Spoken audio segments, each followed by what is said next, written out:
Howdy guys, I'm Keatsy, and this is another tier list video for Mythic Plus. We're doing, this is a Legion Mythic Plus sort of meta series basing off numerous sources, Raider.io, and just other sources through the knowledge of the internet and stuff like that.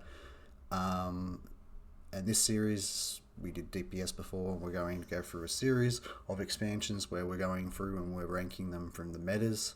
So we did DPS last video, and that was based off all the Legion charts, what was played, what wasn't played, and today we're doing tanks, and this is going to lead all the way through Legion, and then obviously all the way to BFA, Shadowlands, Dragonflight, and then by the time we're at the end of Dragonflight, we'll be doing a all-time list of where these specs have performed and if they've performed well in a Mythic Plus setting. So that will be a fairly big video, just sort of trying to, for example, Affliction Warlock was really good in Legion, and it never really saw those heights again, whether it will rank really highly by the time we get around to doing the all-time lists, or healers like that haven't performed fairly well consistently. There's always been a consistent, Blood Decay, for example, is always a very consistent tank. Sometimes it's meta, sometimes it's just mediocre, but because of the survivability, it can sort of live a long time. But speaking of Blood Decay, that's what's up first today, and Blood Decay through majority, so from the start, this is a lot like the Affliction Warlock for the DPS charts that we did the other day. They're in S tier. They were in the highest keys through season 1. They were extraordinary, got better in season 2 of Legion, becoming the tank. It performed in majority of the highest keys through season 2, and there were other specs in season other tanks that really rose up in season 3. So this has just done pretty much the highest keys in the Legion expansion. It also was obviously incredibly tanky, and obviously incredibly good at surviving, as it's always been. Self-healing is kind of its niche, and also it's just performed very well throughout its Mythic Plus cycle. It's one I predict will be right up here by the time we get around to the all times, but we'll have to come to see. In my eyes, have never really been like down the bottom here. They've never in the Mythic Plus cycle, but again, I'll have to cover over all the stats and stuff like that. But S tier, they're clearly the best, probably one of the best tanks in the expansion. Consistently, as I've got listed here, an S in season 1, an S plus in season 2, so the king, and then they went back down to an S as some other tanks sort of closed the gap a little bit on them in season 3, which we'll go over very shortly. And then in season 4 they ascended again, becoming really, really powerful. So that's pretty much everything on Blood Decay. So Brewmaster. Brewmaster's one that actually started off fairly well through its cycle. It's a B tier for me throughout this expansion, but it started its cycle off really well. In the first season, was doing a lot of keys, and some of the highest keys too. And that would have originally have put them into A if they had consistently just done that. But unfortunately for them, there were some other tanks that rose up. Obviously, Blood Decay was dominant through pretty much all of Legion. So Brewmaster just slowly dripped away in season 2 and just was steady through season 2 and season 3, around a B, and then they dropped to probably around a C in the last season, just due to not being played as much as some of these other tanks that were, like, obviously Blood Decay was super good, and there were some other tanks in here that I'll go over that really just took apart what Brew could do with the lowest HP pool, and probably the highest skill cap to a degree. Some could argue Blood Decay, because a lot of their niches relied on them keeping themselves alive. But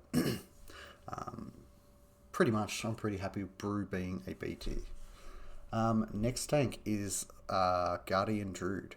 Guardian Druid is actually one of those tanks that started off in S tier through the first few seasons, right? Well, for the first season at least, they were S tiers. They're doing just as many keys at the high level as Blood Decay, but through season 2 they seemed to dip, and for me they dropped down to a solid B. They could argue that they're an A tier tank, but due to them just dropping away in the last 2 seasons, I'm going to put them ahead of Brew. But they just dropped away late in the late half of the season. In the season 3 and season 4, they were really good in season 1 and 2, doing some very high keys, but they just dropped away. But very high BT, you could argue A. Could argue and if you wanted them in A, you could argue that. But then there is a gap between, so you could argue that Brew could come down here, and that's the gap between Brew and Guardian. But in season 3 and 4, these guys just were not as played as say the other ones that are going to be up here very soon. But yeah, pretty much that's pretty much why that's being ranked like that. Again, like, they started off so well, and then they just obviously fell away through the keys that they were doing. They weren't doing the highest keys. That we're really not seeing that much in season 4. Mostly it was dominated by Blood Decay and another tank I'm about to get to in a sec. But anyway, let's get to that next tank, and that is Prot Pally. It's very interesting actually, because they actually started off really, really badly, right? They were originally here through season 1. They weren't getting played in season 1, and then in season 2 they must have gotten a big buff or something, and that would have pushed them into probably the middle of the pack here. But the last half of season 3 and 4, they are an S tier and A tier. So for me, that moves them into an A tier. They were doing some of the highest keys in the world, especially in that last half of the expansion, and they were doing extraordinarily good numbers. In fact, they were doing just as good as Blood Decay in that 3rd season. They were probably, if not better than Blood Decay somehow in that 3rd season. 4th season, Blood Decay just separated a little bit further. That could be due down to numerous things of players just playing Blood a bit more. And Prot Pally season probably was season 3 of that season. Now, onto probably the more disappointing tank in, I'm a warrior main, so this pains me, but they are the tank that just never saw any play in high keys. They were not there. First season, D. Second season, D. Third season, D. And I gave them a C just to not give them a straight set of Ds, a sweep, if you will. But yeah, D tier. I can't put them into a C, because ultimately I've weighed up whether Brew is a C or a B, but because Brew, started fairly well and just declined slowly. Didn't really have poor season though, so they were very consistent, as Prot just never had anything. They were probably played in, your weekly keys or whatever, but in terms of pushing, which is what these are sort of ranked off, they just were not brought, and there's not really much else to say apart from that. One of the main reasons probably is the magic damage. In a lot of the Legion dungeons, there was a lot of magic damage. You think of Blackrock Hold, Darkheart Thicket, and some of those dungeons have a lot of magic damage in them. Trying to think of some other ones that are good examples. Just trying to think off the top of my head, but yeah, a lot of magic damage in those dungeons.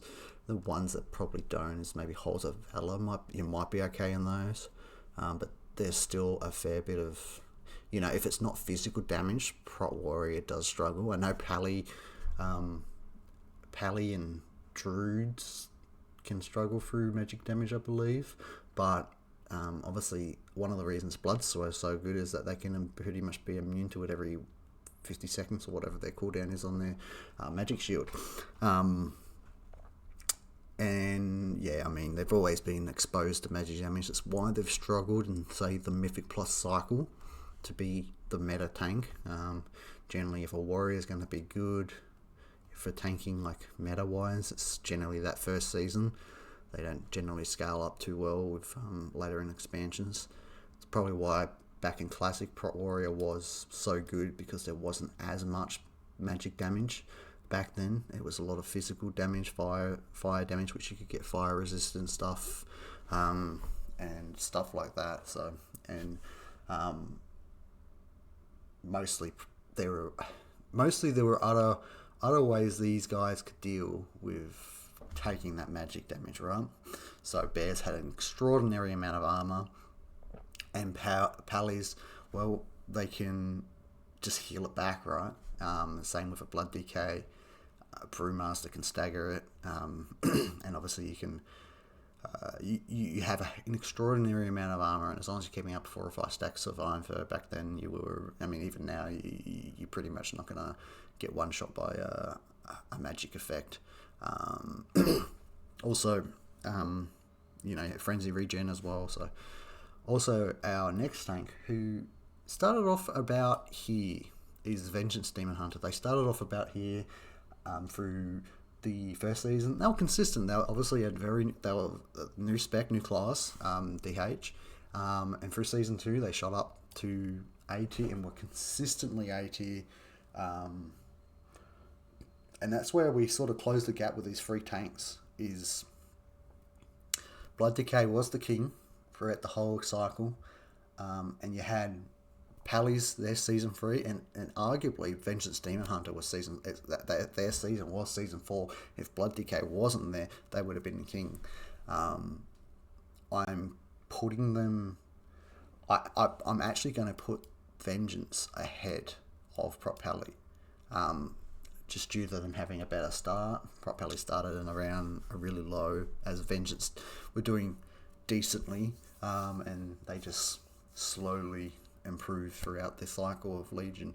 And obviously, there isn't many weaknesses to a Vengeance Demon Hunter, because they're not exposed to magic damage, and they're not really exposed to physical damage. They just sort of exposed... They're not exposed to those elements too much, because I guess they're a demon. But unsure if those factors were a big factor back then, but I can imagine, the only effect that a warrior has is Spell Reflect. I don't think they had Spell Block back then. I don't know. I think that might be a new Dragonflight thing. So, Vengeance doesn't really have those problems, right? And mostly they had pretty much 100% uptime on Dean Spikes. They were doing reasonable damage for a tank. Obviously, these top 3 tanks, to do these keys, probably had to do fairly reasonable damage. And that's probably where these tanks sort of fell away from. Historically, actually, Brew's been a very good DPS tank. But it doesn't seem like that was the case in Legion. And then it seems like these tanks just had incredible survivability. They were the kings. In fact, you can chop and change this, but in terms of these two, but I think Blood it remains the king of Legion. And that kind of wraps up today's little tank video here. But we'll get onto the healers in the next video.